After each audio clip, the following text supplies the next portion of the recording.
தமிழ் பேசும் அனைத்து நல்லுள்ளங்களுக்கும் வணக்கம்.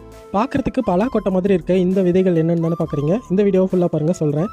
இந்த மரம் ஓக் மரம். யூகேல நம்ம வீட்டு வாசலில் இந்த மரம் நட்டிருக்காங்க. இந்த வருஷம் நிறைய விதைகள் வந்து இந்த மரத்தில் வந்து கொட்டியிருக்கு. இந்த வருஷம் மாஸ்ட் இயர் அப்படிங்கிறது இந்த மாதிரி மரங்கள் எல்லாமே வந்து சில வருடங்களுக்கு ஒரு முறை நிறைய விதைகளை வந்து உற்பத்தி பண்ணும். அது எதுக்காக அப்படின்னா அதோடைய அடுத்த சங்கதிகளை வந்து உருவாக்குறதுக்காக.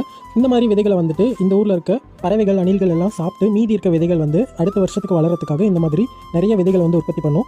அந்த மாதிரி மரத்துலேருந்து உற்பத்தியான விதைகள்லாம் கொட்டியிருக்கு. அதை தான் இப்போ நான் சேகரிச்சுட்டு இருக்கேன். பாருங்கள், நம்ம எவ்வளோ விதைகள் வந்து சேகரிச்சிருக்கோம் அப்படின்னு சொல்லி. இதிலிருந்து சில விதைகள் எடுத்து நம்மளுடைய கார்டனில் நட்டு வச்சிருக்கேன். அடுத்த வருஷம் நமக்கு இந்த ஓக் மரங்கள் வந்து வளரும். மீதி இருக்க விதைகளை நம்ம வீட்டு பக்கத்தில் இருக்க ஒரு காட்டுக்கு எடுத்துகிட்டு வந்திருக்கேன். இந்த காட்டில் இந்த விதைகளை வந்து தூவி விடும்போது அடுத்த வருஷம் இந்த காட்டில் சில ஓக் மரங்களும் வளரும்.